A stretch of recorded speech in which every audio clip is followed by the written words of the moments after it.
역대하 19장 20장. 유다 왕 여호사밧이 예루살렘의 자기 궁전으로 무사히 돌아오자 하나니의 아들인 예언자 예후가 나가서 그를 맞으며 이렇게 말하였다. 왕은 악한 자를 돕고 여호와를 미워하는 자를 사랑하는 것이 옳다고 생각하십니까? 왕이 행하신 그 일 때문에 여호와께서는 왕에 대한 분노를 금치 못하고 있습니다. 그러나 왕에게는 선한 일도 있는데 이것은 왕이 이 땅에서 아세라 여신상을 없애고 하나님을 진심으로 찾으려고 했던 점입니다. 그래서 여호사밧은 그 후로 2번 다시 이스라엘을 방문하지 않고 예루살렘에 조용히 머물러 있었다. 후에 그는 브엘세바에서부터 에브라임 산간 지대까지 순회하면서 백성들을 권면하여 그들 조상의 하나님 여호와께 돌아오게 하였다. 그는 또 재판관들을 임명하여 유다의 전 요새성에 배치하고 그들에게 이렇게 지시하였다. 여러분은 모든 일을 조심스럽게 처리하십시오. 여러분의 재판은 사람을 위한 것이 아니라 여호와를 위한 것입니다. 여러분이 판결을 내릴 때 여호와께서 여러분과 함께 하실 것입니다. 그러므로 여러분은 여호와를 두려워하는 마음으로 신중하게 재판하십시오. 우리 하나님 여호와께서는 부정하고 공정치 못한 재판이나 뇌물 받는 일을 용납하지 않으십니다. 그리고 여호사밧은 예루살렘에도 법정을 마련하고 레위 사람들과 제사장들과 족장들을 법관으로 임명하여 예루살렘 주민들의 모든 소송 문제를 처리하게 하고 그들에게 이렇게 지시하였다. 여러분은 여호와를 두려워하는 마음과 성실하고 진실한 마음으로 이 일을 수행해 나가야 합니다.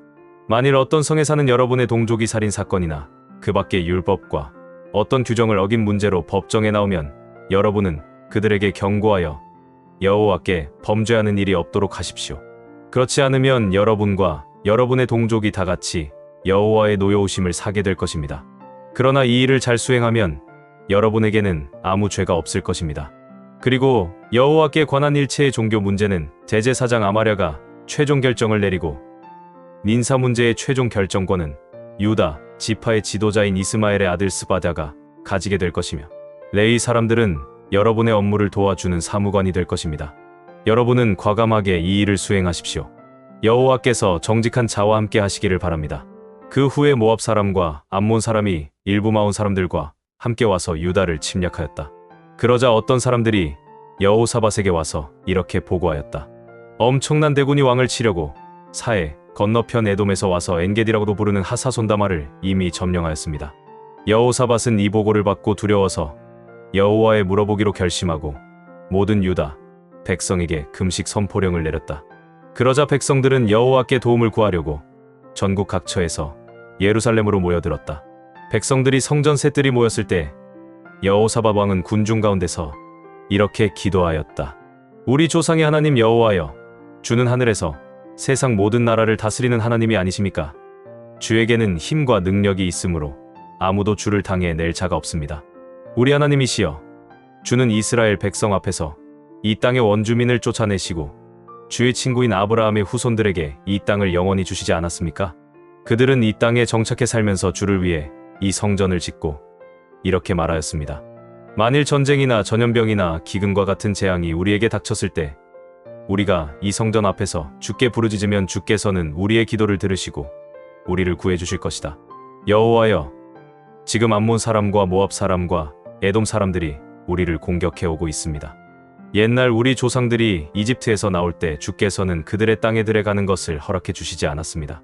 그래서 우리 조상들은 그들의 땅을 돌아가면서도 그들을 치지 않았는데 이제 저들이 우리에게 하는 짓을 보십시오.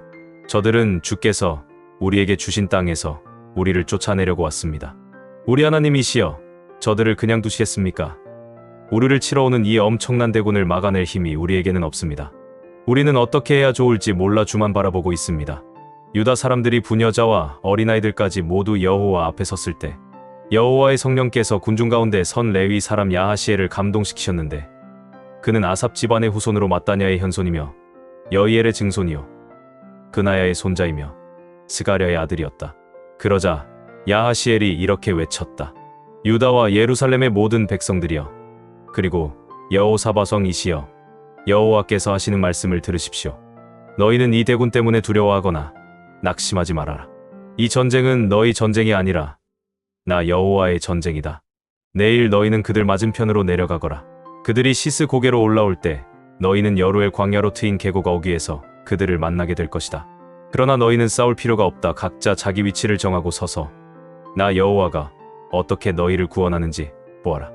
유다와 예루살렘 사람들아, 너희는 조금도 두려워하거나 낙심하지 말고 내일 저들을 향해 나아가거라. 나 여호와가 너희와 함께 할 것이다. 이 말을 듣고 여호사밧 왕의 몸을 굽혀 얼굴을 땅에 대자 유다와 예루살렘 백성들도 엎드려 여호와께 경배하였다. 그때 고앗 자손과 고라 자손의 레위 사람들은 일어서서 큰 소리로 이스라엘의 하나님 여호와를 찬양하였다. 다음 날 아침 일찍 유다군이 드고와 광야를 향해 출발하려고 할 때 여호사밧 왕이 서서 백성들에게 외쳤다. 유다와 예루살렘 백성 여러분, 내 말을 들으십시오. 여러분은 여러분의 하나님 여호와를 신뢰하십시오. 그러면 여호와께서 여러분을 붙들어 주실 것입니다.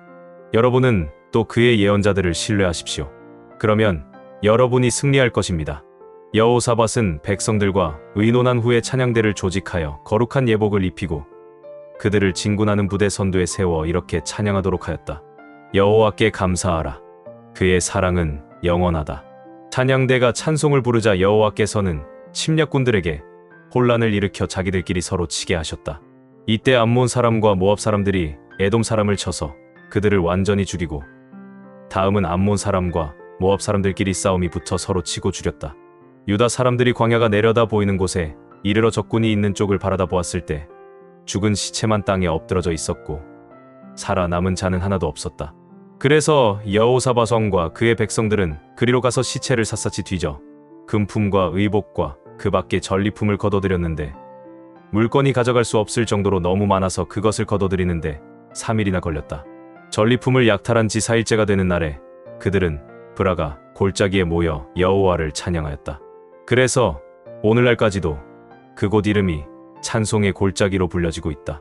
이와 같이 여호와께서 그들을 대적의 손에서 기적적으로 구출해 주셨으므로 그들은 여호사밧의 인소라의 기쁜 마음으로 예루살렘에 돌아왔다. 그들은 비파와 수금을 타고 나팔을 불면서 예루살렘에 이르러 곧장 여호와의 성전으로 나갔다. 모든 인접국들은 여호와께서 이스라엘의 대적과 싸우셨다는 말을 듣고 하나님을 몹시 두려워하였다. 그래서 여호사밧은 평화로운 가운데 나라를 다스렸다. 이것은 하나님께서 사방으로 그를 안전하게 지켜주셨기 때문이었다. 여호사밧은 35세에 유다 왕이 되어 예루살렘에서 25년을 통치하였다. 그리고 그의 어머니는 시리의 딸인 아수바였다. 그는 자기 아버지 아사와 같이 여호와께서 보시기에 옳은 일을 하였으나 단당을 헐지 않았으므로 아직도 백성들의 마음이 그들 조상의 하나님께 진심으로 돌아오지 않았다. 이 밖에 여호사밧이 행한 모든 일은 하나니의 아들 예후가 쓴 책에 자세히 기록되어 있으며 또 그것은 이스라엘 왕들의 역사책에도 기록되어 있다. 유다의 여호사밧 왕은 말년에 이스라엘의 아하시야 왕과 우호 관계를 가졌는데 아하시야는 대단히 악한 왕이었다. 그들은 에시온게벨에서 다시스로 왕래할 무역선을 만들었다. 그러나 마레사 사람 도다와 후의 아들인 엘리에셀이 여호사밧에게 왕이 아하시야와 우호 관계를 가졌기 때문에 여호와께서 왕이 만든 배를 부숴버릴 것입니다 하고 예언하였다. 그래서 예언한 대로 그 배들은 파선하여 다시스로 갈 수가 없었다. 요한계시록 8장. 어린 양이 7째 봉인을 떼실 때의 하늘이 반 시간쯤 고요하였습니다. 내가 보니 하나님 앞에 7 천사가 서 있는데 그들은 각각 나팔을 받았습니다. 또 다른 천사가 금향로를 들고 와서 제단 앞에 섰습니다. 그 천사는 모든 성도들의 기도와 함께 보좌 앞에 있는 금제단에 드리려고 많은 향을 받았습니다. 그때 향의 연기가 성도들의 기도와 함께 천사의 손에서 하나님 앞으로 올라갔습니다.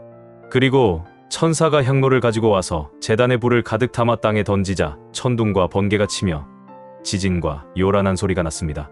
드디어 7 천사가 나팔 불 준비를 하였습니다. 첫째 천사가 나팔을 불자 피 섞인 우박과 불이 땅에 떨어져 땅의 3분의 1과 모든 나무의 3분의 과 풀이 모두 타버렸습니다. 둘째 천사가 나팔을 불자 불타는 큰 산과 같은 것이 바다에 던져져 바다의 3분의 1이 피가 되고 바다 안에 있는 생물의 3분의 1이 죽고 배의 3분의 1도 파괴되었습니다. 셋째 천사가 나팔을 불자 횃불처럼 타는 큰 별 하나가 하늘에서 떨어져 강들의 3분의 1과 여러 샘에 떨어졌습니다. 이 별의 이름은 쑥이었으며 물의 3분의 1이 쓰게 되어 그 쓴 물을 먹고 많은 사람들이 죽었습니다. 넷째 천사가 나팔을 불자 해와 달과 별의 3분의 1이 충격을 받아 어두워졌으며 낮의 3분의 1이 빛이 없고 밤도 그러했습니다. 나는 또 지켜보다가 공중에 날아가는 독수리 한 마리가 큰 소리로 재난이다. 재난이다. 땅에 사는 사람들에게 재난이다. 아직도 새 천사가 불나팔이 남아있다. 하고 외치는 소리를 들었습니다. 스가랴 4장. 나에게 말하던 천사가 다시 와서 나를 깨웠다. 마치 자다가 일어난 기분이었다. 그가 나에게 이렇게 물었다. 내가 무엇을 보냐? 내가 보니 순금 등대가 있고 그 꼭대기에는 주발 하나가 있으며 또 그 등대에는 7등잔이 있고 등대 꼭대기에서 7개의 관이 각 등잔으로 연결되어 있으며 그 등대 곁에는 2 감람나무가 있는데 하나는 주발 오른편에 있고 하나는 그 왼편에 있습니다. 그런데 내 주여, 이것이 무엇입니까? 이것들이 무엇인지 내가 모르느냐? 내 주여, 모르겠습니다. 여호와께서는 스룹바벨에게 힘으로 되지 않고 능력으로 되지 않으며 오직 내 영으로 된다. 고 말씀하신다. 그러므로 산이 아무리 높아도 스룹바벨 앞에서 평지가 될 것이며 그가 성전 건축을 마칠 때에는 모든 것이 하나님의 은혜로 되었다고 사람들이 외칠 것이다. 여호와께서 또 나에게 말씀하셨다. 스룹바벨이 이 성전의 기초를 놓았으므로 그가 그것을 완성할 것이다. 이런 일이 일어나면 이것이 전능한 나 여호와의 말임을 내가 알게 될 것이다. 보잘것없는 일이라고 멸시하는 자가 누구냐? 그 7등잔은 온 세상을 살피는 나 여호와의 눈이다. 스룹바벨의 손에 다림줄이 있는 것을 보면 사람들이 기뻐할 것이다. 그때 나는 천사에게 다시 물었다. 등대 좌우에 있는 이 2 감람나무는 무슨 뜻입니까? 감람기름이 흘러내리는 2 금관 옆에 있는 이 2 감람나무 가지는 무슨 뜻입니까? 내가 이것이 무엇인지 모르느냐? 내 주여, 모르겠습니다. 이것들은 기름 부음을 받아온 세상의 주를 섬기는 2 사람을 가리킨다. 요한복음 7장. 그 후 예수님은 갈릴리 지방에서만 다니시고 유대 지방에는 다니고 싶어 하지 않으셨다. 이것은 유대인들이 자기를 죽이려고 했기 때문이었다. 마침 유대인들의 명절인 초막절이 가까워지자 예수님의 동생들이 예수님께 이렇게 말하였다. 여기를 떠나 유대로 가십시오. 그래서 형님이 하시는 일을 제자들도 보게 하십시오. 세상에 알려지기를 바라는 사람치고 자기가 하는 일을 숨기는 사람은 없습니다. 이왕 이런 일을 하실 바에는 형님 자신을 세상에 나타내십시오. 그들이 이렇게 말한 것은 예수님의 친형제인 그들도 예수님을 믿지 않았기 때문이다. 그래서 예수님이 그들에게 말씀하셨다. 내 때는 아직 오지 않았지만 너희 때는 언제든지 준비되어 있다. 세상이 너희는 미워할 수 없어도 나는 미워한다. 이것은 내가 세상의 일이 악하다고 증거하고 있기 때문이다. 너희는 어서 명절을 지키러 올라가거라. 나는 아직 때가 되지 않아서 지금 올라가지는 않겠다. 예수님은 이 말씀을 하시고 계속 갈릴리에 머물러 계셨다. 동생들이 명절을 지키러 올라간 후에 예수님도 올라가셨으나 사람들의 눈에 띄지 않게 몰래 가셨다. 명절이 되자 유대인 지도자들은 예수님이 어디 있느냐고 물으며 찾아다녔다. 그리고 군중들 가운데서 쑥덕거리는 소리가 많이 들렸다. 어떤 사람은 그는 좋은 사람이다 하였고 또 어떤 사람은 아니야, 그는 백성을 속이고 있어 하였다. 그러나 유대인 지도자들을 두려워하여 아무도 예수님에 대해서 터놓고 말하는 사람이 없었다. 명절 기간이 거의 절반쯤 지났을 때 예수님은 성전으로 올라가 가르치기 시작하셨다. 그러자 유대인 지도자들은 제대로 공부한 사람도 아닌데 어떻게 저렇게 많은 것을 알고 있을까 하고 말하며 신기하게 여겼다. 그때 예수님이 이렇게 말씀하셨다. 내 교훈은 내 것이 아니라 나를 보내신 분의 것이다. 누구든지 하나님의 뜻을 실천하고자 하면 내 교훈이 하나님에게서 온 것인지 내가 마음대로 말한 것인지 알게 될 것이다. 자기 마음대로 말하는 사람은 자신의 영광만을 추구하지만 자기를 보내신 분의 영광을 위해 일하는 사람은 진실한 사람이다. 그런 사람에게는 거짓이 있을 수 없다. 모세가 너희에게 율법을 주지 않았느냐? 너희는 한 사람도 그 율법을 지키지 않으면서 왜 나를 죽이려 하느냐? 이 말에 군중들이 당신은 귀신이 들렸소. 누가 당신을 죽이려 한단 말이오? 하고 대답하자 예수님이 다시 말씀하셨다. 내가 안식일에 한 가지 기적을 행했다고 너희는 모두 놀라고 있다. 모세가 너희에게 할례를 주었다는 이유로 사실 할례는 모세에게서 나온 것이 아니라 너희 옛 조상들에게서 시작된 것이지만 너희는 안식일에도 할례를 베풀고 있다. 모세의 율법을 어기지 않으려고 안식일에도 사람이 할례를 받는데 내가 안식일이 아픈 사람을 완전하게 고쳐주었다고 너희가 내게 화를 내느냐? 겉모양만 보고 판단하지 말고 올바른 표준으로 판단하라. 그때 어떤 예루살렘 사람들이 이렇게 말하였다. 이 사람은 당국에서 죽이려고 하는 사람이 아니냐? 이 사람이 터놓고 말해도 그들이 말 한마디 못하는 것을 보니 지도자들도 이 사람을 진짜 그리스도로 알고 있는 것이 아닐까? 그러나 그리스도가 오실 때는 어디서 오실지 아무도 모른다고 했는데 우리는 이 사람이 난 곳을 알고 있지 않은가? 그때 성전에서 가르치고 계시던 예수님이 큰 소리로 말씀하셨다. 그렇다. 너희는 나를 알고 또 내가 어디서 온 것도 알고 있다. 그러나 나는 내 마음대로 온 것이 아니다. 나를 보내신 분이 따로 계신데 그분은 참되신 분이시다.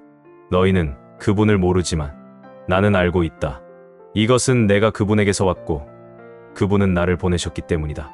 그 말을 듣고 유대인 지도자들이 예수님을 잡으려고 하였으나 한 사람도 그분에게 손을 대지 못한 것은 아직 그분의 때가 되지 않았기 때문이었다. 군중들 가운데 많은 사람들이 예수님을 믿고 이렇게 말하였다. 그리스도께서 오신다고 해도 이분이 행하신 것만큼 많은 기적을 베푸실 수 있겠는가? 바리새파 사람들은 군중들이 예수님에 대하여 수군거리는 소리를 들었다. 그래서 그들과 대제사장들은 예수님을 잡아오라고 성전 경비병들을 보냈다. 그때 예수님은 내가 조금만 더 너희와 함께 있다가 나를 보내신 분에게 돌아간다. 너희는 나를 찾아도 만나지 못할 것이며 내가 있는 곳에도 오지 못할 것이다. 하고 말씀하셨다. 그러자 유대인 지도자들이 서로 말하였다. 이 사람이 어디로 가기에 자기를 찾지 못할 것이라고 하는가? 그리스에 흩어져 사는 유대인들에게 가서 그리스 사람들을 가르치겠다는 건가? 우리가 찾아도 만나지 못하고 또 그가 있는 곳에는 우리가 갈 수도 없다니. 도대체 그 말이 무슨 뜻일까? 축제 분위기가 절정에 달한 명절 마지막 날에 예수님은 서서 이렇게 외치셨다. 누구든지 목마른 사람은 다 나에게 와서 마셔라. 나를 믿는 사람은 성경 말씀대로 그 마음 속에서 생수의 강이 흘러나올 것이다. 이것은 예수님을 믿는 사람들이 앞으로 받을 성령에 대하여 하신 말씀이었다. 예수님이 아직 영광을 받으시지 않았기 때문에 성령께서 아직 사람들 가운데 계시지 않았다. 예수님의 이 말씀을 듣고 어떤 사람은 이분이야말로 오실 바로 그 예언자이다 하고 말하기도 하고 또 이분은 그리스도이다 하고 말하는 사람도 있었으며 또 어떤 사람은 그리스도가 어떻게 갈릴리에서 나올 수 있겠느냐? 성경에는 그리스도가 다윗의 후손 가운데서 다윗이 살던 베들레헴에서 나실 것이라고 하지 않았느냐 하고 말하기도 하였다. 이와 같이 사람들은 예수님에 대해서 서로 의견이 엇갈렸다. 그들 가운데는 예수님을 잡아가고 싶어하는 사람도 있었으나 예수님께 손을 대는 사람은 아무도 없었다. 성전 경비병들이 그냥 돌아오자 대제사장들과 바리새파 사람들이 왜 그를 잡아오지 않았느냐 하고 물었다. 그래서 그들은 지금까지 이 사람처럼 말하는 사람은 없었습니다 하고 대답하였다. 그러자 바리새파 사람들이 말하였다. 너희도 꼬임에 빠졌느냐? 유대 당국자들과 바리새파 사람 중에 그를 믿는 사람이 있었느냐? 율법을 모르는 이 군중들은 저주받은 자들이다. 그때 그곳에 있던 한 바리새파 사람, 곧 전에 예수님께 찾아간 일이 있던 니고데모가 우리 율법에는 사람을 판결하기 전에 먼저 그 사람의 말을 들어보고 그가 할 일을 알아보도록 되어 있지 않소? 하자. 그들은 당신도 갈릴리 사람이요? 성경을 찾아보시오. 갈릴리에서 예언자가 나온다는 말이 어디 있소? 하고 쏘아붙였다. 그리고서 사람들은 모두 자기 집으로 돌아갔다.